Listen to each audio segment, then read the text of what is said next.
Namo tassam bhagavato arahato samma sambuddhassa. Namo tassam bhagavato arahato samma sambuddhassa. Namo tassam bhagavato arahato samma sambuddhassa. Buddhang dhammang sanghang namasami.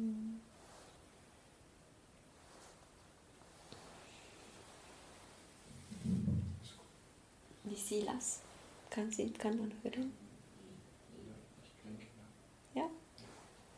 Panatipata vegamani sikkhapadang samadhiyami. Adanadana vegamani sikkhapadang samadhiyami. Kamesu miccachala vegamani sikkhapadang samadhiyami. Musavada vegamani sikkhapadang samadhiyami. Sugamaya maccapamadatana vegamani sikkhapadang samadhiyami. Und jetzt auf Deutsch. Ich will mich darin üben, zu verzichten auf das Töten von Lebewesen, Nehmen von nicht Gegebenen, sexuelles Fehlverhalten, falsche Rede, berauschende Getränke und Drogen, die zu Nachlässigkeit führen.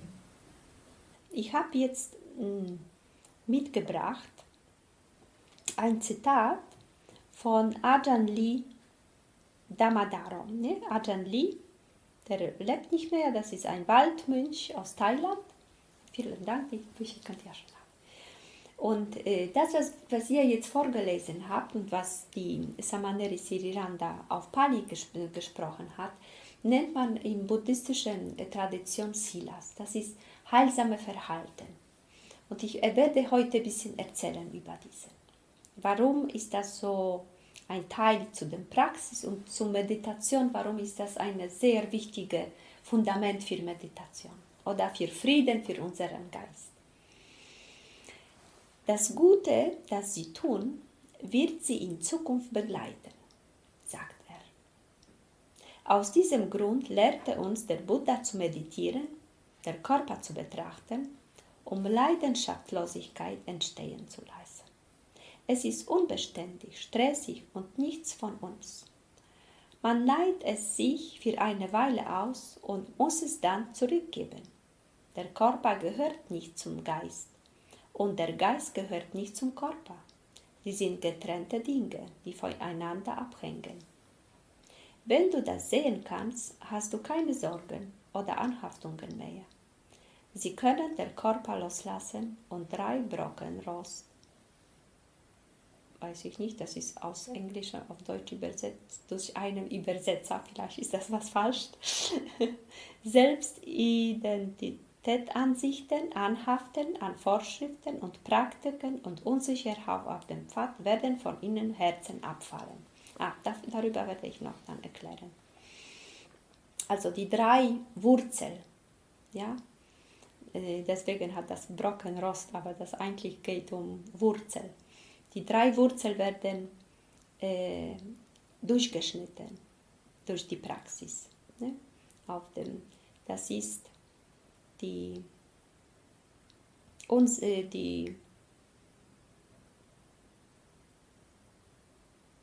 werden sehen, dass alles Gute und Böse aus dem Herzen kommt. Wenn das Herz rein ist, ist das das höchste Gut der Welt.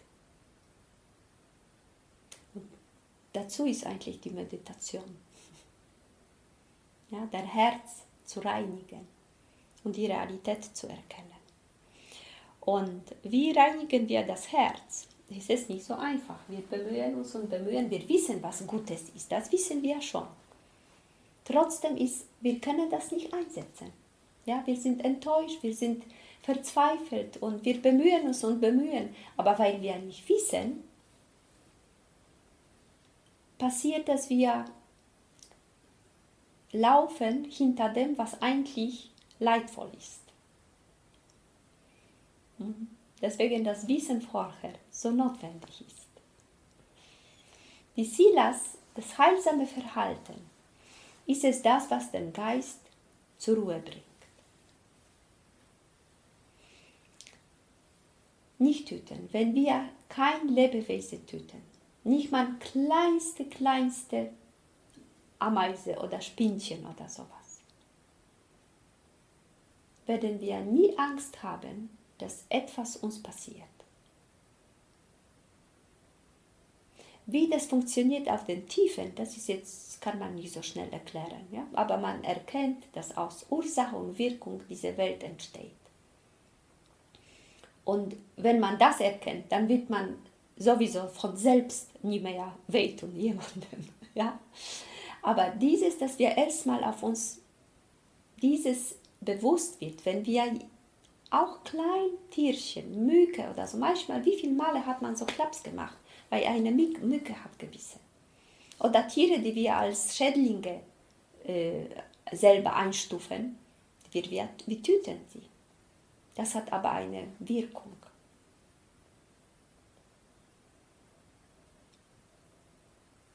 Karmische Wirkung nennt man das bei Buddhisten. Ja. Aber das hat eine Wirkung, wenn wir das jetzt so auf dem Geist, wie wir das erklären können, oder karmische jetzt Gesetz.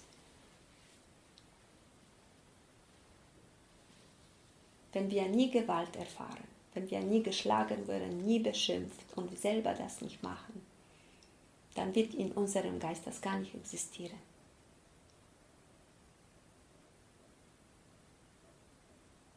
Ja.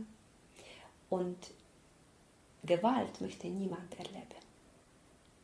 Schläge, Schimpfe, kein normaler Geist mag sowas. Gibt es Abnormalen dann, ja, so Zustände wie Masochisten, ja, aber es ist ein sehr krankhafter Zustand. Aber niemand findet Gefallen am Schimpfen, am Schlägen und so weiter.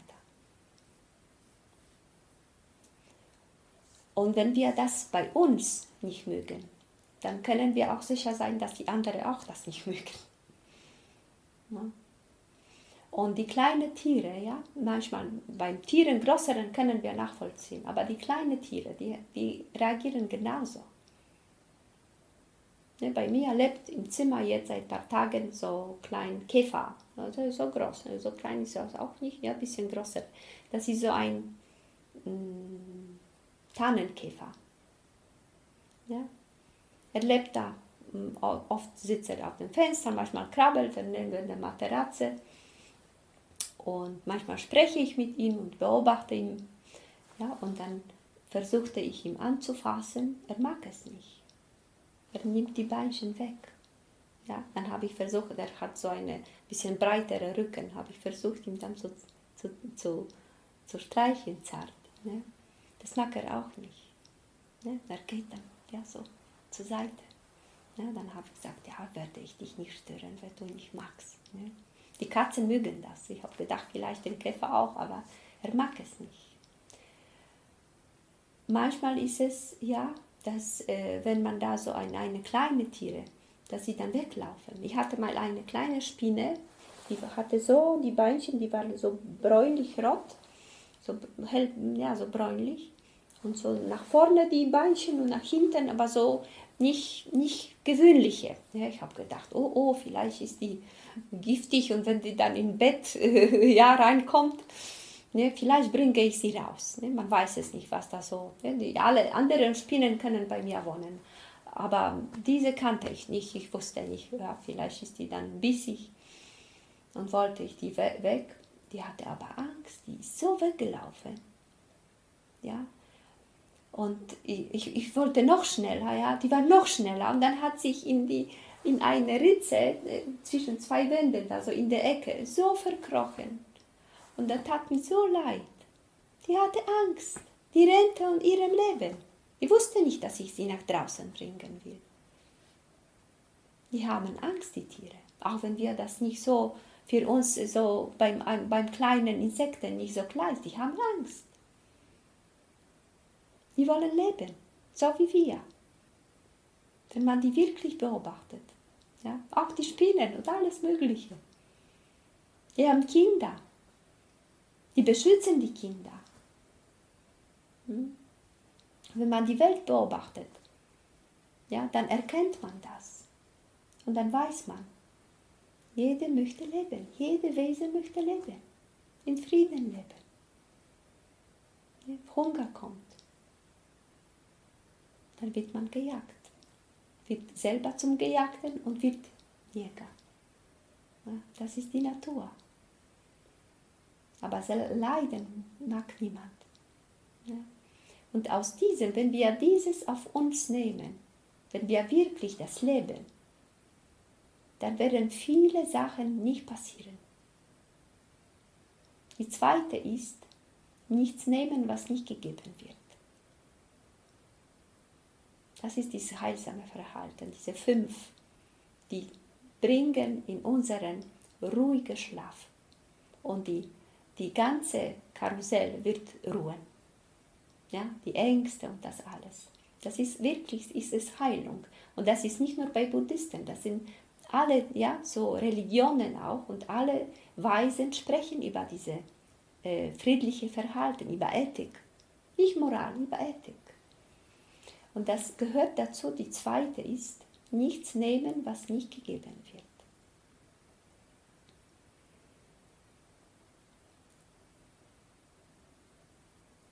Wenn man wirklich das so lebt, wird man keine Angst haben, dass man beklaut wird. Dass irgendjemand etwas einem wegnimmt. Wenn es geschieht, dann kommt der Gedanke, vielleicht hat er gebraucht. Kommt kein Ärger. Man hat keine Angst. Ich kenne eine Geschichte von einem Mann, der hatte ein Handwerker, er hatte viele teure Maschinen, die waren im Bus. Und dieser Bus war geklaut. Also nicht Bus, aber diese ganze Maschinen. Und er hatte sogar Verdacht, wer das gemacht hat.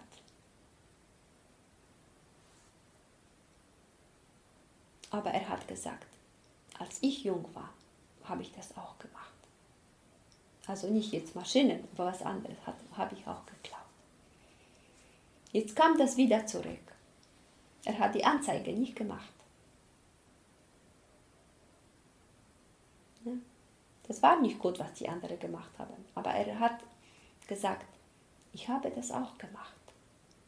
Jetzt werde ich, ja, das ist, als wäre das zurückkommen.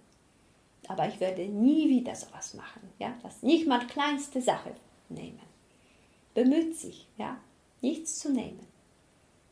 Nämlich in dem Gesetz, Naturgesetz ist es, Ursache und Wirkung.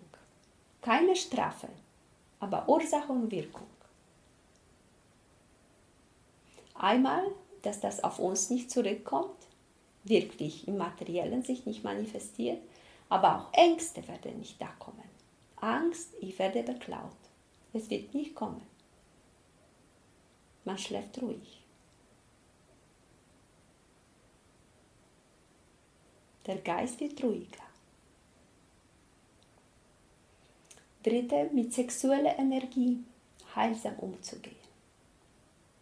Sehr sensibler Punkt bei manchen. Hier waren so Frauen, junge Frauen aus Holland.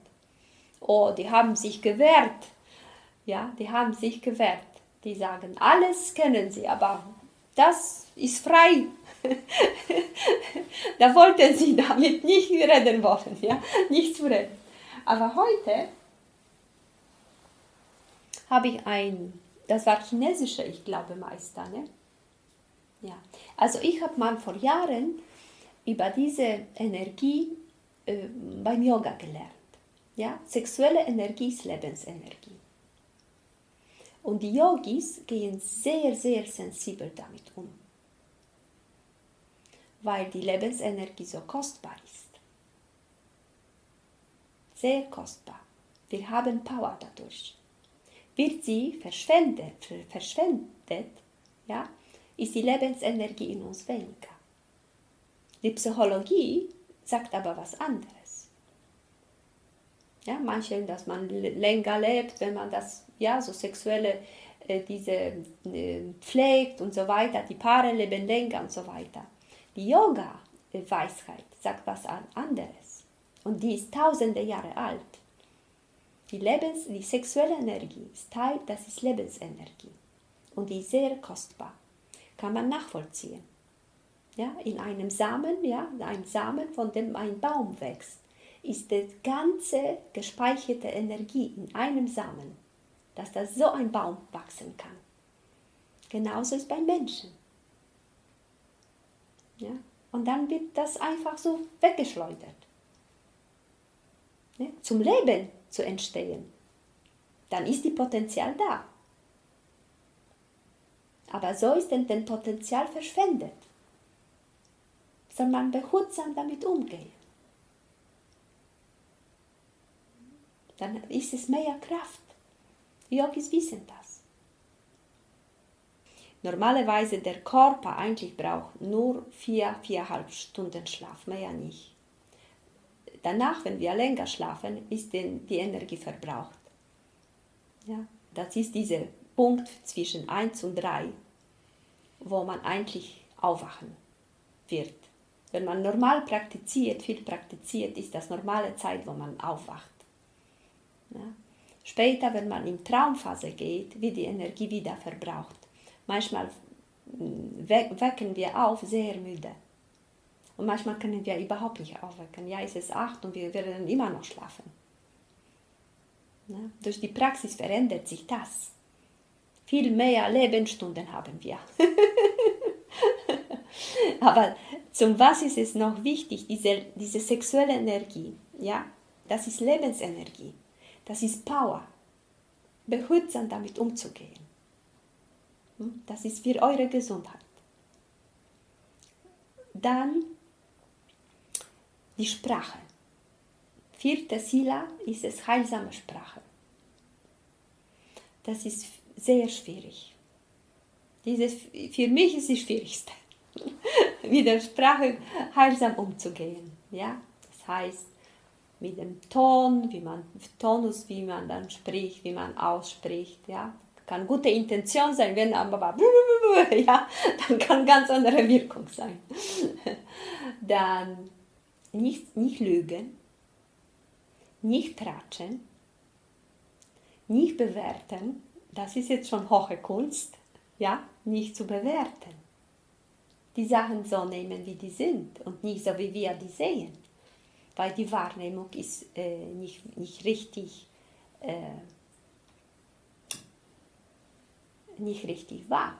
Die Wahrnehmung von jedem Mensch ist anders, von gleicher Situation. Ja? Buddha sagte, der Wahrnehmung kannst du nicht trauen. Die Polizei weiß das auch. Die eine sagen, war ein rotes Auto, die andere würde sagen, das war ein grünes Auto. Die eine würde sagen, war Mercedes, die andere würde sagen, war Fiat. Ja, denn Wahrnehmung kann man nicht trauen. Wir sind manchmal überzeugt, es ist es so. Ich habe gesehen. Aber du kannst dem nicht trauen. Wenn du achtsam bist, wirst du dann selber merken, wie viele Male hat man sich geirrt. Ja? Also die Sprache nicht bewerten, das ist schwierig, aber sich bemühen, nicht zu bewerten, nicht lügen, nicht tratschen, nicht schwätzen. Dann wird viel, viel weniger Sorgen im Kopf. Wir haben viele Sorgen, wer jemand über das und jenes uns gesagt hat. Wie denkt jemand über uns? Wie viele Male haben gedacht, was denkt sie jetzt über mich? Ja? Spreche ich selber schlecht über jemanden, da habe ich in meinem Herz automatisch irgendetwas ist auf Reibung. Wir werden nie wirklich diese Menschen in Augen friedlich gucken können, wenn wir schlecht über den sprechen. Da entsteht etwas. Die anderen spüren das auch. Wie kann denn Frieden sein in der Welt? Da sind ja, so harmlose Sachen. Das sind jetzt, aber so entstehen Kriege in der Familie und in große Kriege. Sehr wichtig. Ja. Und keine Mittel, die den Geist betrüben. Wollen wir das alles wahrnehmen, dann müssen wir wach sein. Nehmen wir Drogen und Alkohol, ist der Geist verwirrt. Ist er verwirrt, kann er die andere Silas vergessen. Weil er ist nicht die Achtsamkeit ist nicht da. Da tanzt man auf den Tischen. Ja? So hängen die alle zusammen. Wird man das Erste wirklich verstehen, wird man die andere viel leichter anwenden. Das Erste nicht töten. Wird man das Leidvolle bei anderen sehen, wird man die andere leichter, ja, wird man, auch wenn man das immer wieder übertritt, aber dann wird man sich besinnen und sagen, sie oder er leidet genauso. Handelt jetzt so oder so aus Unwissenheit. Wäre er weise, wäre sie weise, wäre so sich nicht verhalten. Nämlich, wenn der Geist ruhig ist, da kommt er zu der Weisheit. Ist er unruhig, da hat er nur Wissen.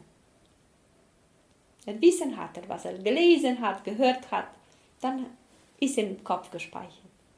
Zur Weisheit kommt er, wenn der Geist ruhig ist.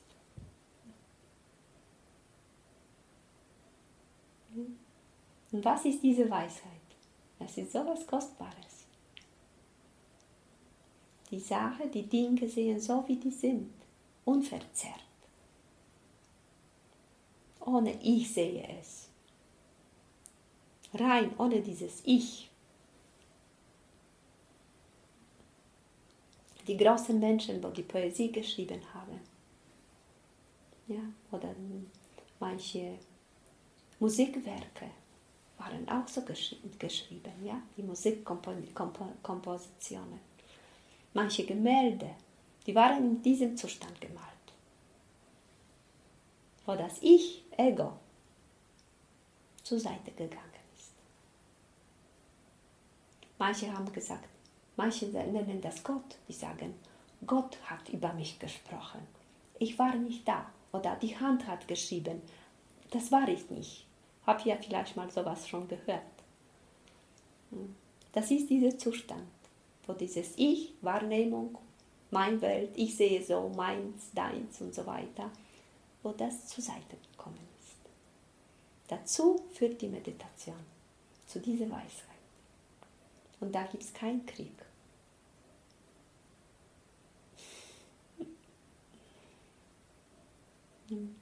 Erzähle ich Märchen? Kann man nachvollziehen, auch wenn man nicht meditiert. Ja.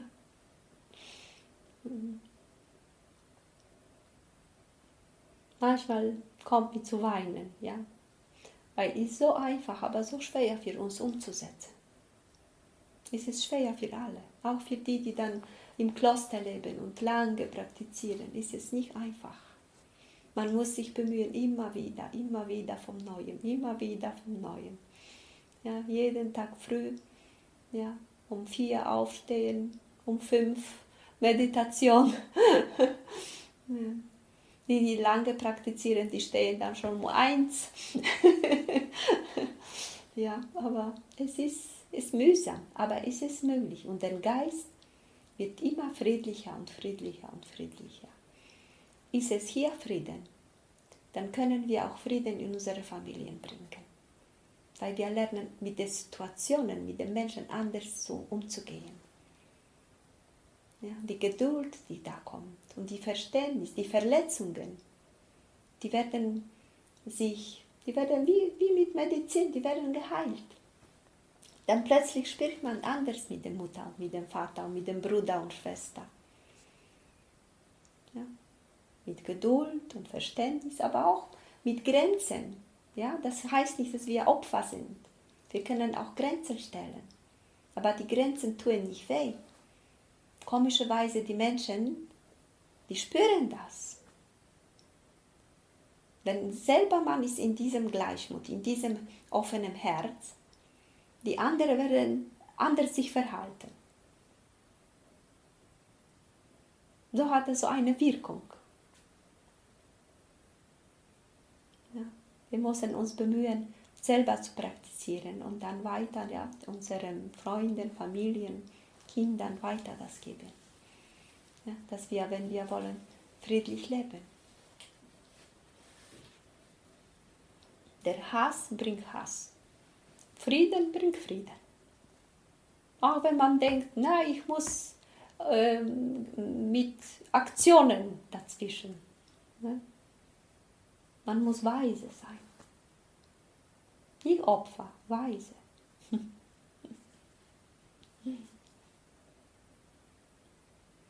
Ja, das war's für heute.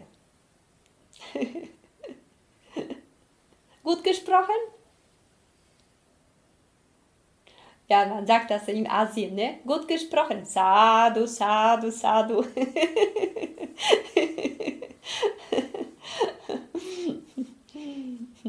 Ja, immer wieder sich erinnern von Neuem.